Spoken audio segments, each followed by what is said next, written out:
dan sebagainya. Beliau di sini pesantren, kemudian suka ngajar nasri, ngajar ini. Belum diangkat jadi lurah pesantren. Belum diangkat jadi lurah pesantren pada saat itu. Nah, saya mulai ngaji. Kemudian gak lama diangkatlah jadi lurah pesantren. Itu mengalahkan senior-seniornya santri-santri di sini. Karena dulu santri di sini ada yang ngantrinya 20 tahun, ada yang 15 tahun. Jadi kalau di bawah 10 tahun belum dianggap santri. Jadi sampai pada beban, bukan yang atas aja yang bawah.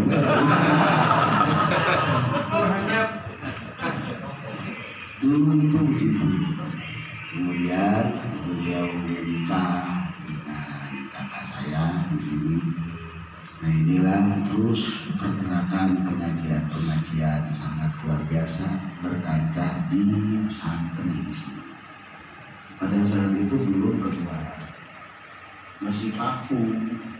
Masyarakat Cilongok dulu itu ngaji ke sini ke pesantren.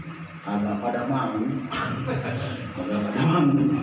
masyarakat Cilongok, karena ternyata begitu saya tanya pintar-pintar semua. Alhamdulillah. Maksudnya gimana pintar-pintar? Karena radius sekian meter, sekian ratus meter, ketika ada kiai berzikir la ilaha illallah, itu radius sekian meter, sekian ratus meter ini bisa nyapalkan ke sekeliling. Itu orang Cilongok mengatakan tenang-tenangnya. Nggak usah salam, nggak usah ngaji, ada limpahan rahmat dari kalimat la ilaha illallah yang diucapkan oleh para guru-guru. Masya Allah, untung luar biasa. Sama kadang ulangnya datang ke kuari kos betul. Jadi dia sudah punya dalil, siapa tahu. Tapi ternyata dalil yang lain memang nggak bisa. Tapi ternyata kan dulu Abah Almarhum sendiri dulu di sini. Anak-anaknya masih di luar, masih kecil-kecil sendiri, nggak ada waktu untuk ngajar ke musola-musola, nggak ada waktu ngajar ke kelompok-kelompok karena konsentrasi dengan santri juga di sini.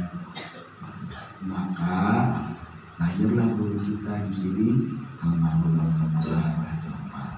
Diperintahlah sama Abah coba ngajar ke musola itu.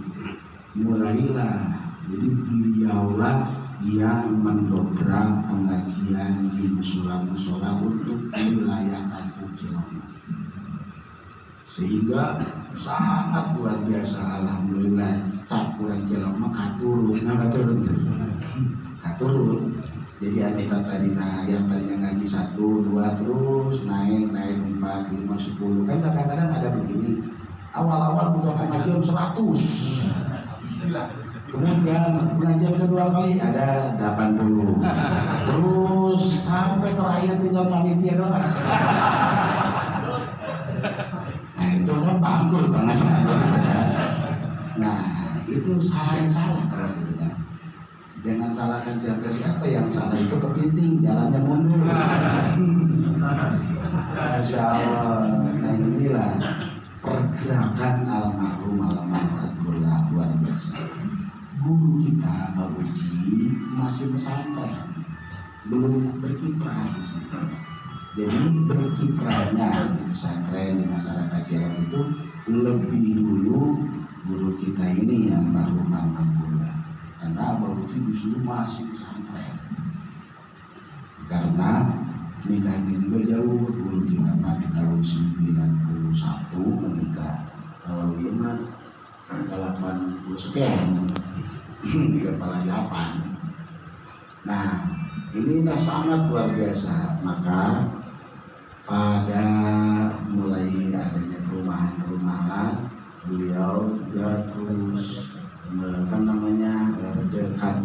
masyarakat perumahan supaya nggak ada sekat antara masyarakat penduduk asli dan penduduk yang baru datang.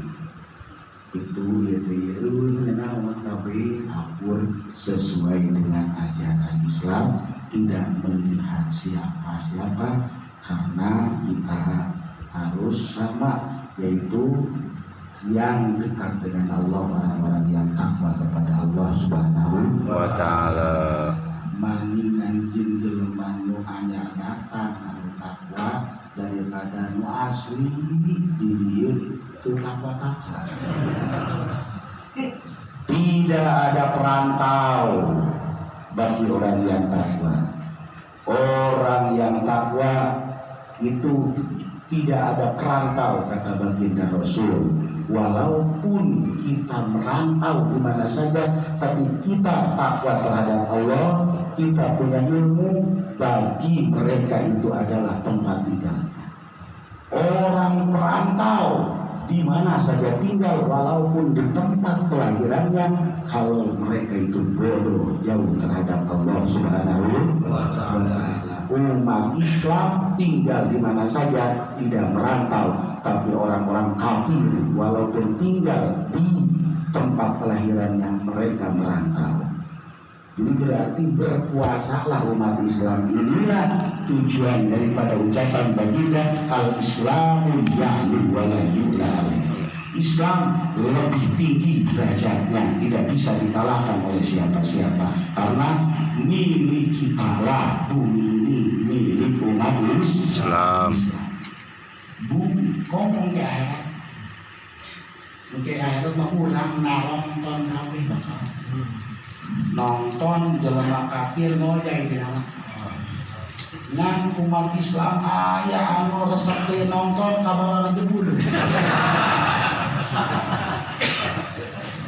Sekarang kan banyak kita nonton orang-orang kafir, tapi kitanya ke bawah orang kafir. Banyak kita nonton mereka orang-orang fasik, kita ke bawah fasik.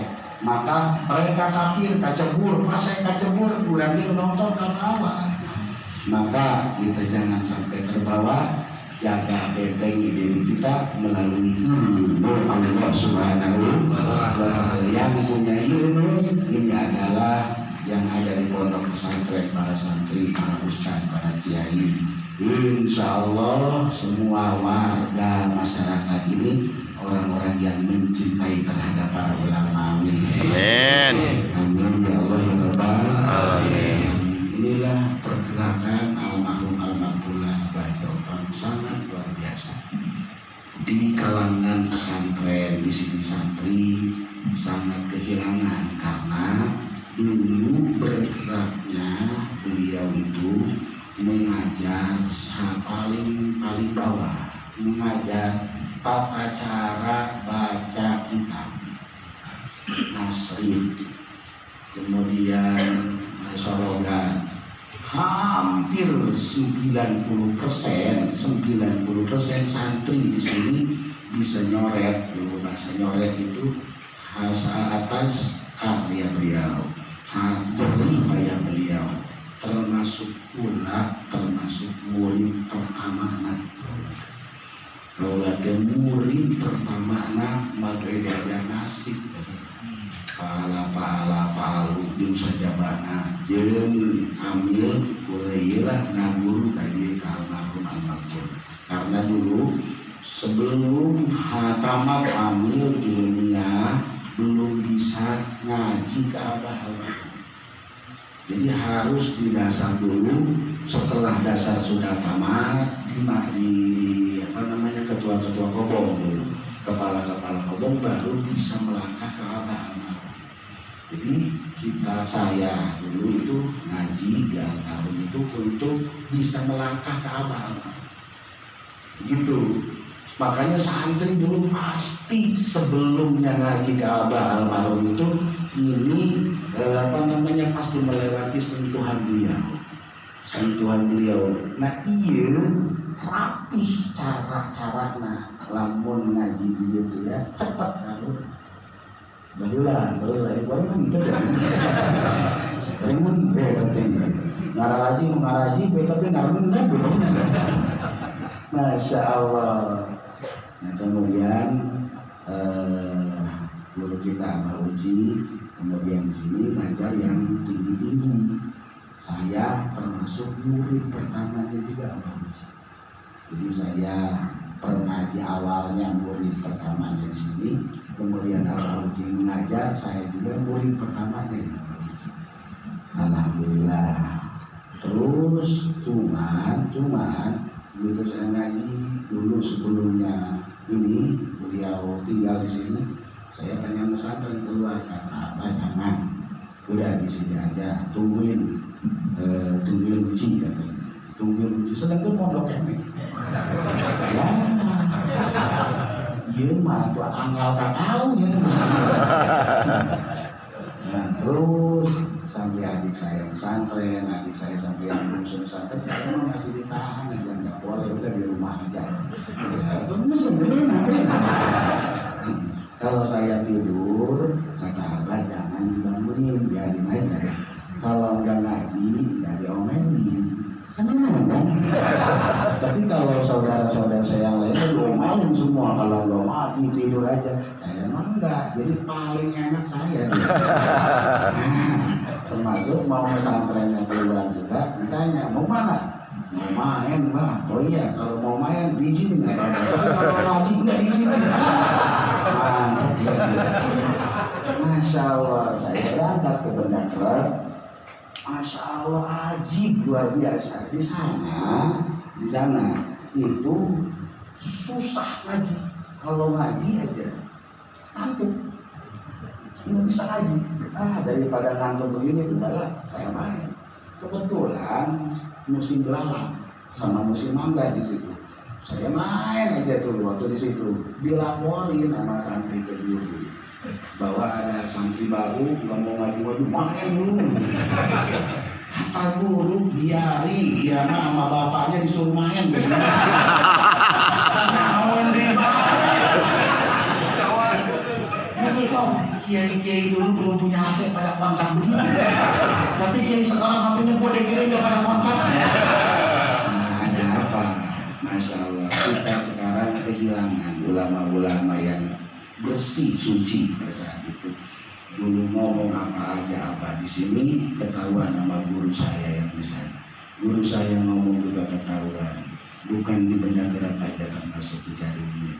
Ini yang mensupport saya dulu, almarhum Abadi Opang ini. Dulu saya itu menghafal Al-Quran. Saya kelas 5 SD sudah Al-Quran. Karena berkah daripada supportnya almarhum ini. Kawal Al-Quran aja nggak belum? Udah bisa ngaji. Nah.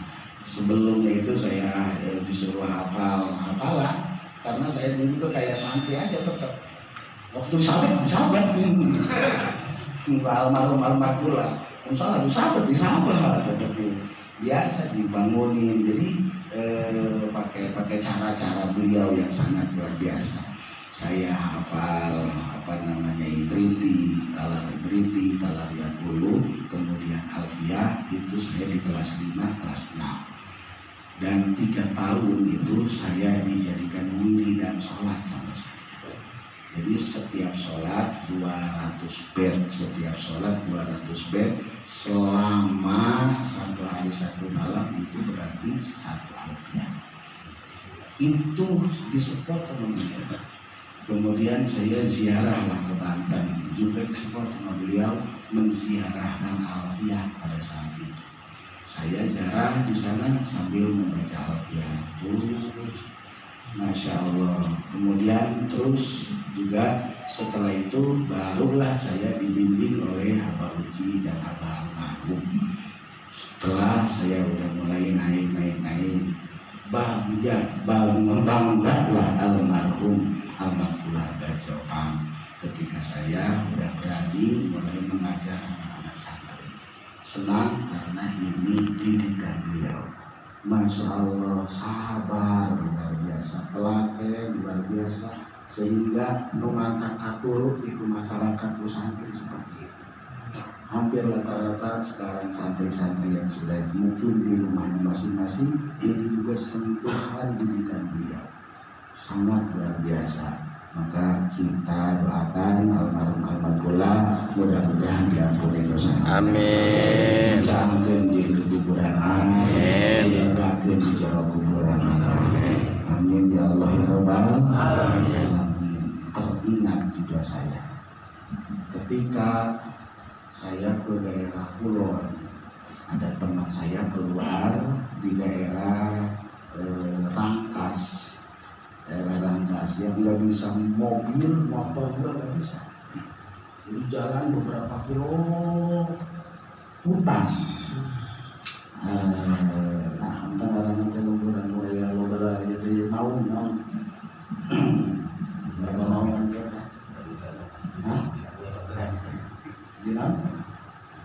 Di daerah itu, di daerah Rangkas, apa itu? Masya Allah.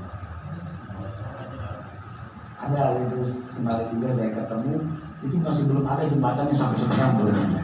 Tapi ada lewat belakang, dulu nggak ada, jadi harus jalan. Nah itu ternyata di dalamnya penuh masyarakat, di dalamnya juga ada pesantren-pesantren. Ada kiai sepuh pada saat itu usianya sekitar 100 tahun.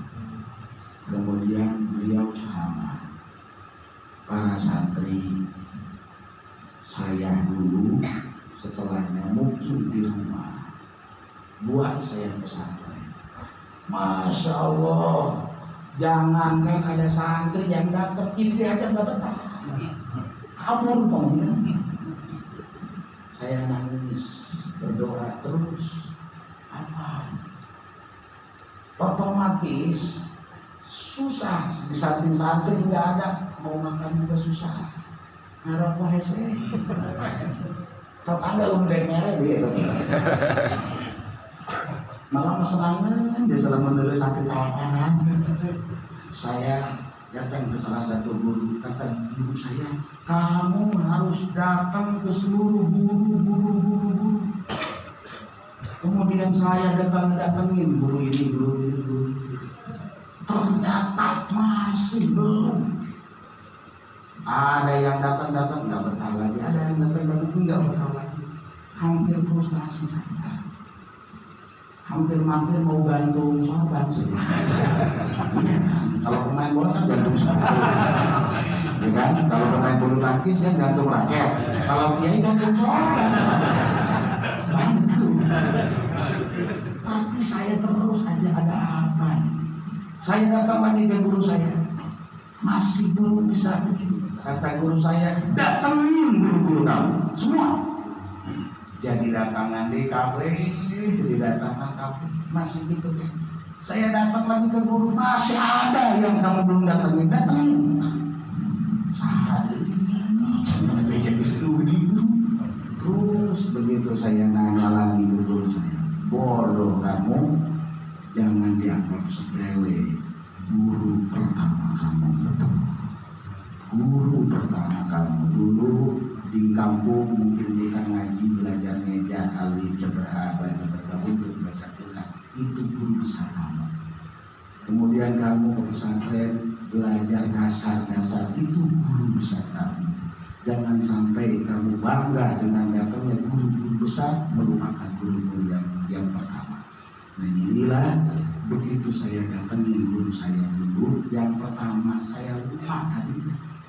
Maka ngejanya alif jabar, masya Allah, Allah kasih keberkahan itu, sehingga datanglah santri-santri berkah, sehingga sampai usia 100 tahun pada saat itu jadi ulama paling besar di situ. Nah inilah pesan beliau, tidak pernah saya lupakan. Jangan kau lupakan guru-guru pertama kamu, guru-guru dasar-dasar kamu. Maka disinilah almarhum almarhumah guru kita Pak Jopak bergerak dalam mendidik dasar-dasar, baik dalam pesantren maupun ke masyarakat. Ini yang diajarkan beliau, dasar-dasar pesantrenan, dasar-dasar keagamaan, sehingga kita semua sangat mencintainya. Mudah-mudahan dengan kita mencintai, kita diberikan keberkahan oleh Allah Subhanahu wa Ta'ala. Kita sekali lagi membacakan Fatihah untuk beliau, diberkati Ummul Quran Al-Fatihah. Bismillahirrahmanirrahim. Alhamdulillahirabbil alamin arrahmanir rahim maliki yaumiddin iyyaka na'budu wa iyyaka nasta'in ihdinas siratal mustaqim siratal ladzina an'amta 'alaihim ghairil maghdubi 'alaihim waladdallin. Amin ya Allah ya rabbal alamin. Allahumma ya alim ya kabir ya sami wa ya basir ya latif ya khabir ya farijal hamdi wa ya kasibal gham ya man bi abiyatir rayahat dafi al bala ya Allah dafi al bala ya rahman dafi al bala ya rahim da'wahum biha subhanaka Allahumma wa tahiyyatuhum biha salam wa akhiru da'wahum alhamdulillahi rabbil alamin. Assalamualaikum warahmatullahi wabarakatuh.